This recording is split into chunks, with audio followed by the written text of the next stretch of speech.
Good morning class. सभी लोग सकुशल होंगे ऐसा विश्वास है।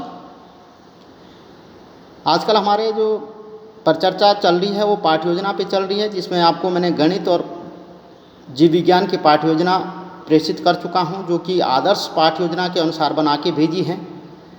पाठ्य योजना का जो दूसरा रूप होता है वो होता है मूल्यांकन पर आधारित। तो आज मैं भौतिक विज्ञान की पाठ्य योजना लेके आ रहा हूँ, विज्ञान की पाठ्य योजना लेके आ रहा हूँ मूल्यांकन पर आधारित। लेकिन फ्रंट सेम टू सेम जो पहला भाग होता है वही पाठ्य योजना।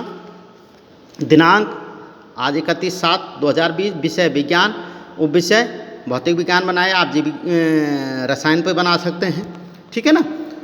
कक्षा जो पे भी आप बनाएंगे, यहाँ पे 9 का बन रखा है। वादन सेकंड है, आप जिसमें पढ़ाएंगे, अवधि 35 मिनट। प्रकरण पदार्थ की अवस्थाएं, यानी प्रकरण हमेशा जब हमारा प्रस्तावना का अंतिम प्रश्न पूछा जाता है तब आता है, लेकिन मैंने पहले लिख रखा है लेसन प्लान पे, आप ऐसे चलेगा। छात्र अध्यापक का नाम, छात्र अध्यापिका का नाम जो है, विद्यालय का नाम राजकीय इंटर कॉलेज, लेकिन आपने वो लिखना है जहाँ पे आप टीचिंग कराएंगे।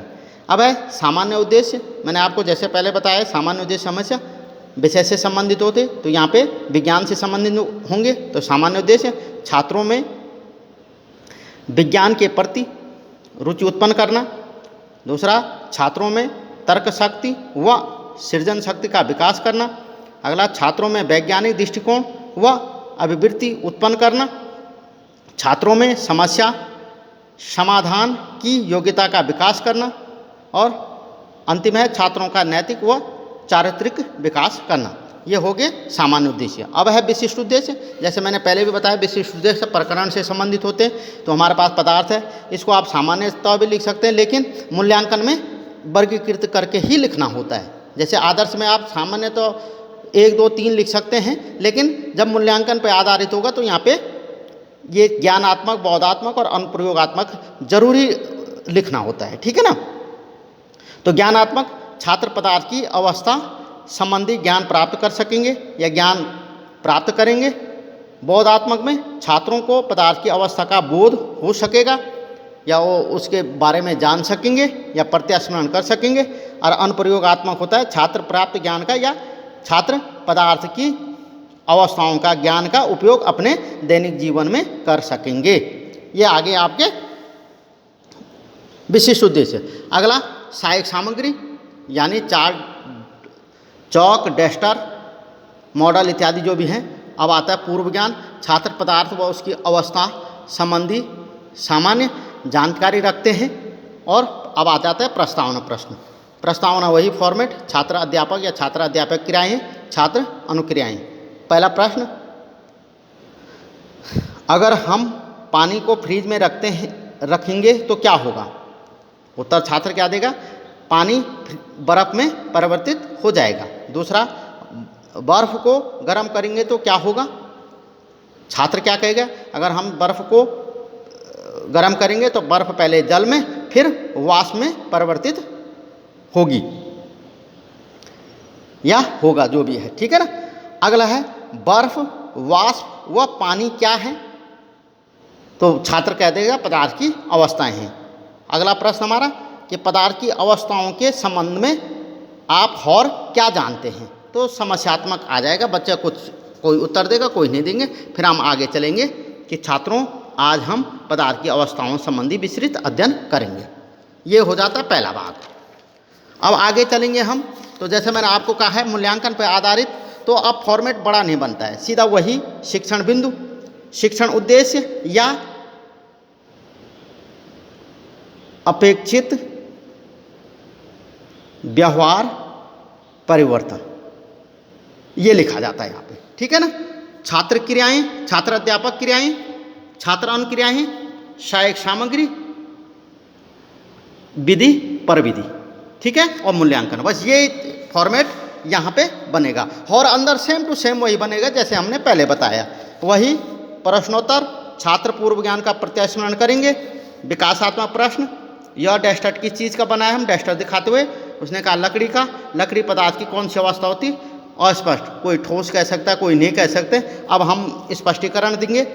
ठोस पदार्थ की एक अवस्था है जिसमें कण अत्यंत पास पास होते हैं। ठोस ठोस कठोर होते हैं तथा स्थान घेरते हैं। ठोस पदार्थ की वह अवस्था है जिसके आकार व आयतन निश्चित होते हैं। उदाहरण के तौर पे हम लोहा, लकड़ी, पत्थर आदि। ठीक है ना। छात्र ध्यानपूर्वक सुनते हैं व्याख्यान प्रदर्शन विधि और उसके बाद हम वहीं पे एक प्रश्न मूल्यांकन पूछ देते हैं कि पत्थर पदार्थ की कौन सी अवस्था है। तो बच्चा कह देगा कि भाई ठोस अवस्था है, तो हमारा मतलब पढ़ाया हुआ सही होता रहेगा। ठीक है ना। एक शिक्षण बिंदु आगे। वैसे हम दूसरा करेंगे फिर प्रश्नोत्तर। छात्र पूर्व ज्ञान का प्रत्यस्मरण करेंगे। विकासात्मक जीवित रहने के लिए क्या आवश्यक है? वायु, प्राणवायु, पानी। ठीक है ना। बच्चा कह देगा पानी पदार्थ की कौन सी अवस्था है? अस्पष्ट कोई बच्चा कह सकता है कि द्रव अवस्था है, लेकिन हम उसको लेते अब दूसरा शिक्षण बिंदु हमारा द्रव आ जाएगा। छात्र नवीन ज्ञान प्राप्त करेंगे। छात्र स्पष्टीकरण दे देगा कि द्रव पदार्थ की वह अवस्था है जिसका आकार अनिश्चित व आयतन निश्चित होता है। उदाहरण के लिए दूध, पानी, चाय इत्यादि। ठीक है ना। वही ध्यानपूर्वक सुनते हैं और व्याख्यान प्रविधि आ जाता है। ठीक है ना। प्रदर्शन यहाँ पे भी आप मूल्यांकन पूछ सकते हैं या छोड़ सकते हैं। ठीक है ना। फिर तीसरा वही प्रश्नोत्तर पूर्व ज्ञान का प्रत्यस्मरण करेंगे। विकासात्मक हम श्वसन में क्या ग्रहण करते हैं? ऑक्सीजन। ऑक्सीजन पदार्थ की कौन सी अवस्था है? अस्पष्ट या बता सकते हैं। फिर हमारा तीसरा आ जाएगा गैस। छात्र नवीन ज्ञान प्राप्त करेंगे। छात्र अध्यापक कथन। गैस पदार्थ की वह अवस्था है जिसका आकार व आयतन दोनों अनिश्चित होते हैं। गैस के कण दूर दूर स्थित होते हैं, जैसे ऑक्सीजन है, CO2 है, कोई भी आप नाइट्रोजन है, ये चीज़ें आप बता सकते हैं। छात्र वही ध्यानपूर्वक सुनेंगे, आप लिखें। अब यहाँ आपको मूल्यांकन प्रश्न नहीं पूछना। क्यों? क्योंकि यहाँ अब आपका क्या होता है, पुनरावृत्ति प्रश्न आ जाते हैं। ठीक है ना। और पुनरावृत्ति प्रश्न में क्या होता है, छात्र प्राप्त ज्ञान का अस्थायीकरण कर सकते हैं। अब आपने इसमें पदार्थ पूछ लेते हैं। ठीक है ना। यहाँ पे आप प्रश्न पूछते हैं छात्रों से कि भाई पदार्थ की कितनी अवस्थाएं हैं? छात्र कह देता 3 है। ठोस अवस्था किसे कहते हैं? द्रव अवस्था किसे कहते हैं? सब बताते रहेंगे। ठीक है ना। और छात्र यहाँ उत्तर देगा, वहाँ आपका प्रश्नोत्तर आ जाएगा। अब आता है गृह कार्य। छात्र अपने ज्ञान का अनुप्रयोगात्मक विकास करेंगे। और यहाँ आपने दे दिया कि ठोस, द्रव व गैसीय अवस्था के 4 उदाहरण लिख के लाएंगे और छात्र अपनी उत्तर पुस्तिका में उतारते हैं और यहाँ आपका बंद हो जाएगा। नीचे आ जाता है संदर्भ पुस्तिका, उत्तराखंड विद्यालय शिक्षा परिषद द्वारा विज्ञान पुस्तिका, और यहाँ आ जाता है सुझाव।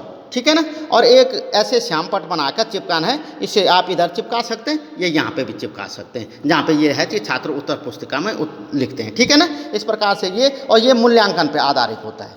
ठीक है ना। ये फॉर्मेट जो ऊपर है ये मूल्यांकन पर आधारित रहता है। ठीक है। तो ये है विज्ञान की पाठ योजना। तब तक के लिए अब मैं हार्वर्ड की अगले दिन बताऊँगा। धन्यवाद।